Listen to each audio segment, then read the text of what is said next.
Condition first. ఒక్కటే topic తీసుకుంటే మాత్రం మరి ఇబ్బంది అవుతుంది. అండ్ రాజకీయాలు లేవు, సమస్యలు ప్రజలు విద్యార్థులు అందరికీ న్యాయం చేయాలని కోరుతున్నాం మీ అందరినీ. ఏదో ఒకటి తీసుకొని ఆయన హాఫ్ మినిట్ వేసి తీసేసేయకుంది. 3 అంశాలు కూడా వేయండి, 3 డిబిట్స్గా. అవి ఉంటాయి కదా, 30 minutes 30 అని, కొందరు 20 minutes 20 అని, మీరు ఫాస్ట్ ట్రాక్ అని. బట్ ఏ ట్రాక్ పెట్టినా కానీ మూడు సమస్యలు పెట్టండి. ఎంతో ఆశతోని ప్రతిపక్షాల దగ్గరికి వచ్చి మాకు చెప్తుంటారు. సో వాళ్ళ ఆశల్ని వమ్ము చేయకండి కొద్దిగా.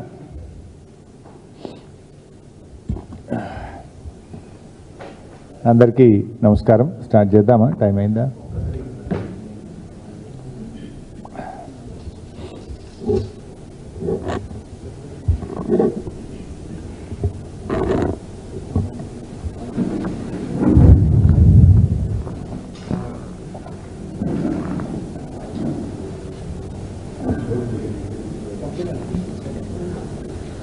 కొంచెం లెందీ ఉంటుంది, 3 different టాపిక్స్. జరా ప్రింట్ మీడియా కూడా దాన్ని న్యాయం చేయండి జరా. చారిత వచ్చిందా? కుర్చీ. నమస్కారం. రండి రండి, ఇది మీకోసమే ఆపినట్టున్నది. రండి కొంచెం అటు. పర్లేదు స్టార్ట్ చేయలే. ఇంకొక నిమిషం అయింటే మీరు అక్కడే ఆగి ఉండేవారు. శివాన కూర్చోతి, అడ్జస్ట్ చేస్తే ఏమైతే ఏముండదు, అంతా మనమే కదా. పర్లే కూర్చోండి. రైట్. ఈరోజు ఉదయం అశోక్ నగర్ నుంచి గ్రూప్ 1 గ్రూప్ 2 ఉద్యోగాలకు ప్రిపేర్ అవుతున్నటువంటి నిరుద్యోగ యువత వాళ్ళందరూ కూడా వచ్చి బీఆర్ఎస్ పార్టీకి రిప్రజెంటేషన్ ఇవ్వడం జరిగింది. ఆ రోజు ఇదే కాంగ్రెస్ పార్టీ అశోక్ నగర్కి వచ్చి మమ్మల్ని రెచ్చగొట్టి అనేక హామీలు ఇచ్చి ఇవాళ ముఖం చాటేస్తున్నారని ఆ నిరుద్యోగ యువత తీవ్రమైనటువంటి ఆవేదనను వ్యక్తం చేయడం జరిగింది. మొన్న ప్రజా దర్బార్కు వెళ్ళి planning board vice chairman Chinna Reddy గారి కాళ్ళ మీద పడ్డా కూడా ఈ ప్రభుత్వానికి కనికరం లేదు, ఈ ప్రభుత్వం మమ్మల్ని మోసం చేసింది అని చెప్పి నిరుద్యోగ యువత ఇవాళ తీవ్రమైనటువంటి ఆందోళన వ్యక్తం చేస్తూ ఉన్నారు. అంటే ఈ ప్రభుత్వం తీరు ఎట్లా ఉందంటే ఓడదాటేదాకా ఓడమల్లప్ప, ఓడదాటినాక బోడమల్లప్ప వ్యవహారంలాగా ఈరోజు రాష్ట్రంలోని కాంగ్రెస్ ప్రభుత్వ వ్యవహార తీరు శైలి ఉన్నది. అంటే ఆ రోజు ప్రతిపక్షంలో ఉన్నప్పుడు నిరుద్యోగ యువతకు అనేక హామీలు ఇచ్చారు, అనేక మాటలు చెప్పారు, వాళ్ళందరినీ రోడ్ల మీదకి తెచ్చారు, వాళ్ళని రెచ్చగొట్టి రాజకీయంగా లబ్ధి పొందారు. సంతోషం. మరి అధికారంలోకి వచ్చినప్పుడు వాళ్లకు ఆ రోజు ఏ మాటలైతే ఇచ్చారో ఆ మాటల్ని నెరవేర్చాల్సినటువంటి బాధ్యత ఇవాళ కాంగ్రెస్ పార్టీ మీద, ప్రభుత్వం మీద ఉన్నది. ఇవాళ ప్రజా దర్బారుకు వెళ్ళి కాళ్ళ మీద పడ్డా కనికరం లేని ప్రభుత్వానికి మరి తప్పకుండా రాబోయే రోజుల్లో తగిన గుణపాఠం కూడా చెప్తారు. ఇప్పటికైనా నేను ఒకటే కోరుతా ఉన్నా, బేషిజాలకు పోకండి, నిరుద్యోగ యువతకి ఇచ్చిన మాట నిలుపుకోండి. ఈరోజు వాళ్ళు ఇచ్చిన ఇది దరఖాస్తు మా పార్టీ కార్యాలయానికి వచ్చి గ్రూప్ 1 ఉద్యోగులు ఇచ్చినటువంటి దరఖాస్తు. ఇది గ్రూప్ 2 గ్రూప్ 3 పరీక్ష రాస్తున్నటువంటి నిరుద్యోగ యువతీ యువకులు ఇచ్చినటువంటి దరఖాస్తు. ఇవాళ వాళ్ళు 2-3 విషయాలు స్పష్టంగా చెప్తా ఉన్నారు. ఒకటి, గ్రూప్ 1 ప్రిలిమ్స్లో పాస్ అయినటువంటి విద్యార్థులకు 1:50 కాకుండా 1:100 చొప్పున మెయిన్స్ ఎగ్జామ్కు అవకాశం ఇవ్వాలని, తద్వారా ఎంతోమంది ఎస్సీ ఎస్టీ బీసీ విద్యార్థులకు మేలు జరుగుతుంది. 1:100 చొప్పున మరి మెయిన్స్ పరీక్షలకు అనుమతి ఇవ్వాలని చెప్పి ఈరోజు బీఆర్ఎస్ పార్టీ ఈ రాష్ట్రంలోని గ్రూప్ 1 పరీక్ష రాసిన విద్యార్థుల పక్షాన డిమాండ్ చేస్తూ ఉంది. ఆ రోజు ఇదే కాంగ్రెస్ పార్టీ మరి ప్రెస్ మీట్లు పెట్టి అశోక్ నగర్కి వెళ్ళి నిరుద్యోగ యువతీ యువకులతో సమావేశాలు పెట్టి మేము అధికారంలోకి వస్తే 1:100 చొప్పున మెయిన్స్ పరీక్ష రాయడానికి అవకాశం ఇస్తామని చెప్పారు. అంతేకాదు మీకు ఒక వీడియో కూడా చూపిస్తాను.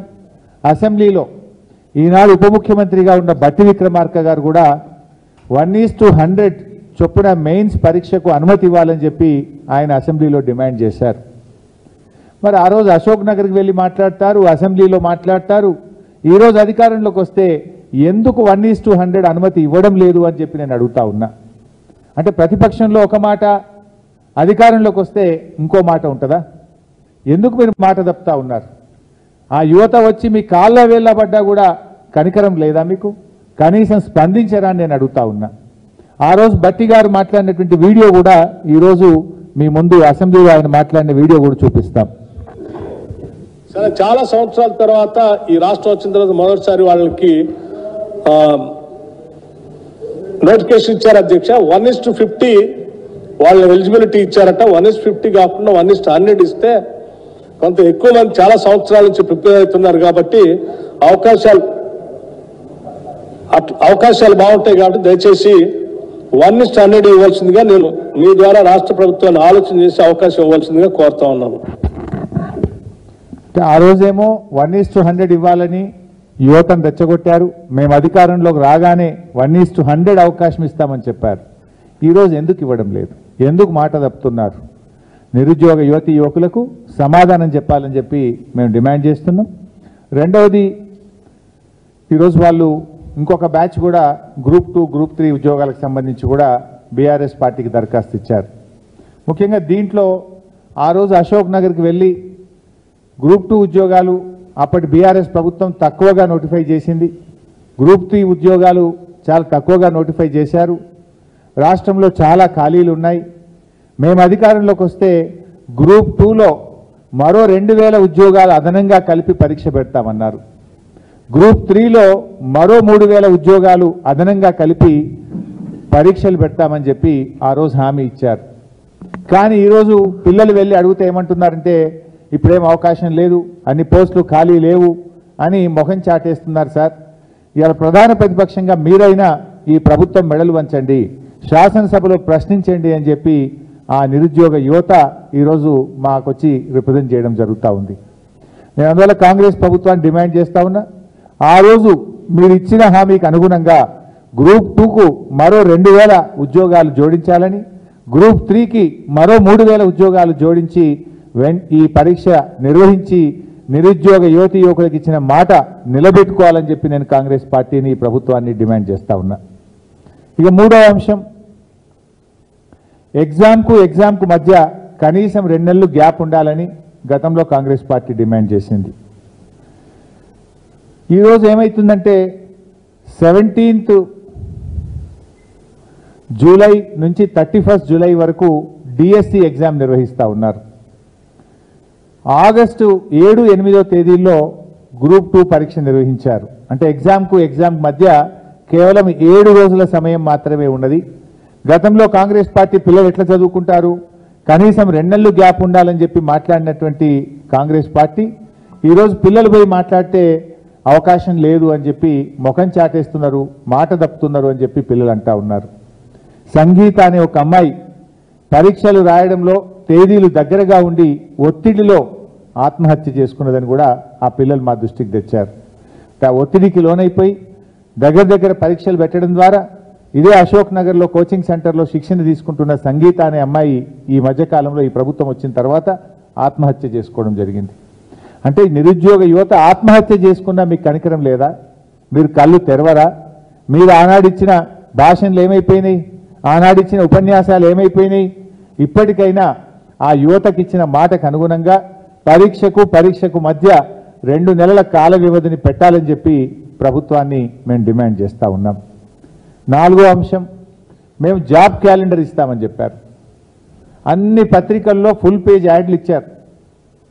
1 సంవత్సరంలో 2 లక్షల ఉద్యోగాలు నింపుతామని, ఏడాదిలోగా 2 లక్షల ఉద్యోగాలు నింపే బాధ్యత మాదని, 6 గ్యారంటీల్లో భాగమని ప్రమాణాలు చేశారు. ఇద్దరు సంతకం పెట్టారు, ఆనాటి పిసిసి అధ్యక్షుడు అదేవిధంగా ఆనాటి శాసనసభాపక్ష నాయకుడు. ఇద్దరు సంతకాలు పెట్టి ప్రజల్ని నమ్మించారు. బాండ్ పేపర్లు రాసిచ్చారు. అన్ని పత్రికల్లో ఫుల్ పేజ్ యాడ్లు ఇచ్చారు. ఇది చూడండి అడ్వర్టైజ్మెంట్. ఒక్కొక్క పత్రికలో ఫుల్ పేజ్ యాడ్లు ఇచ్చారు.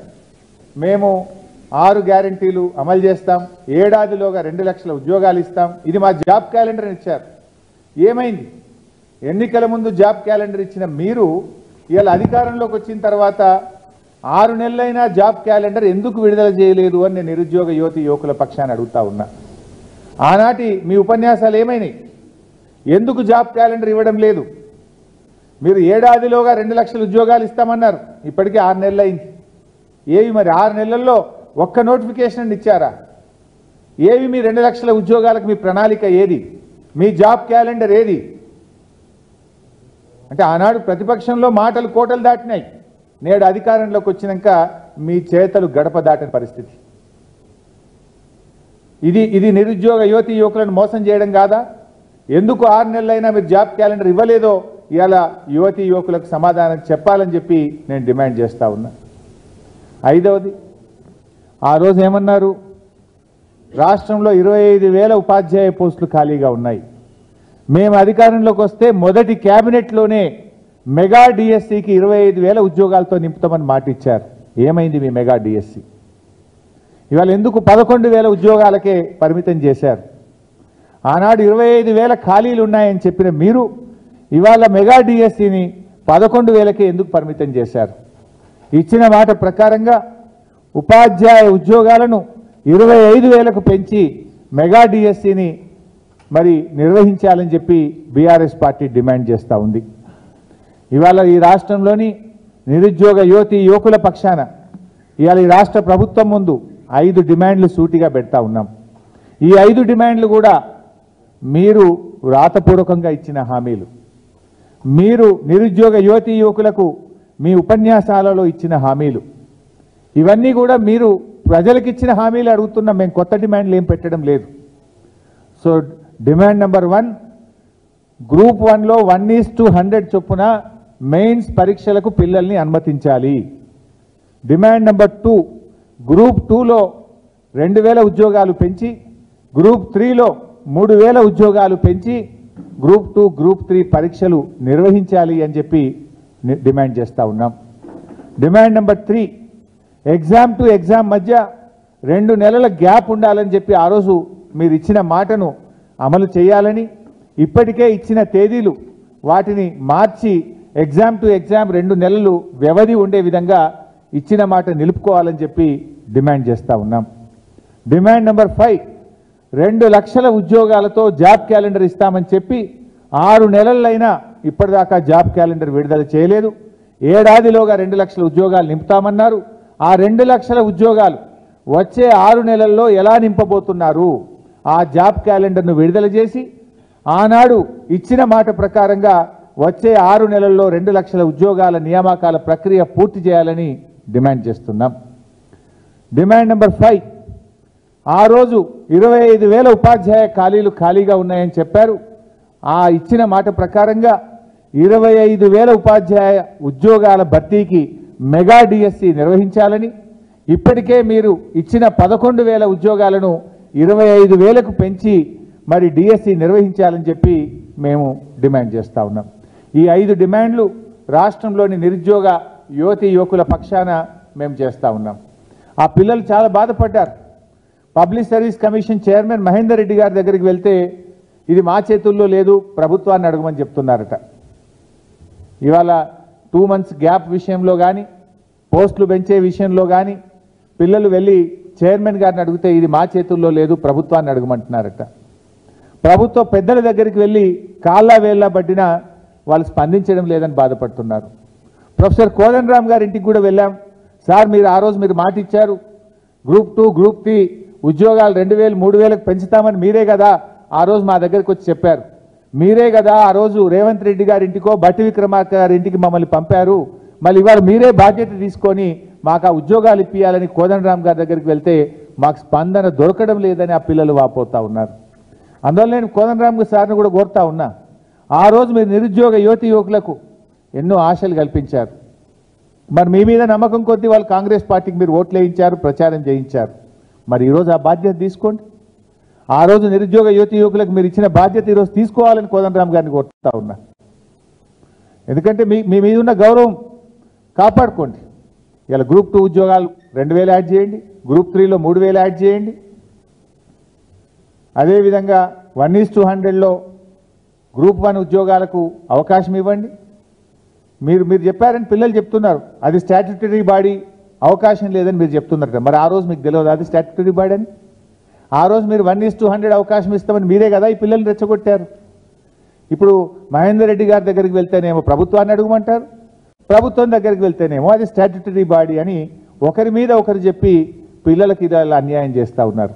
దీని మీద తక్షణమే స్పందించాలని, ఈ 5 డిమాండ్లను మీరు వెంటనే ఆమోదించి ఈ రాష్ట్రంలోని నిరుద్యోగ యువతి యువకులకు మేలు చేయాలని, ఇచ్చిన హామీ నిలబెట్టుకోవాలని బీఆర్ఎస్ పార్టీ డిమాండ్ చేస్తుంది.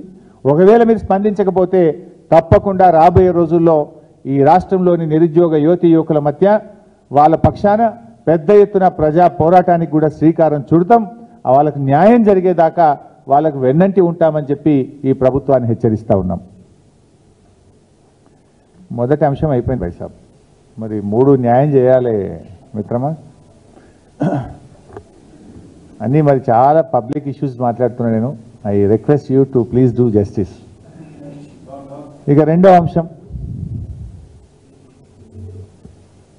రాష్ట్రంలో ప్రభుత్వం ఏర్పడి 6 నెలలైంది. ఆ రోజేమో డిసెంబర్ 9వ తేదీ మొదటి రోజే 6 గ్యారెంటీలు అమలు చేస్తామన్నారు. ఇక ప్రచారంలో అయితే ఊరూర ఉదరగొట్టినారు. కానీ కాంగ్రెస్ నేతలు నేడు పాలకులుగా మారిన తర్వాత కనీసం వాటి ఊసే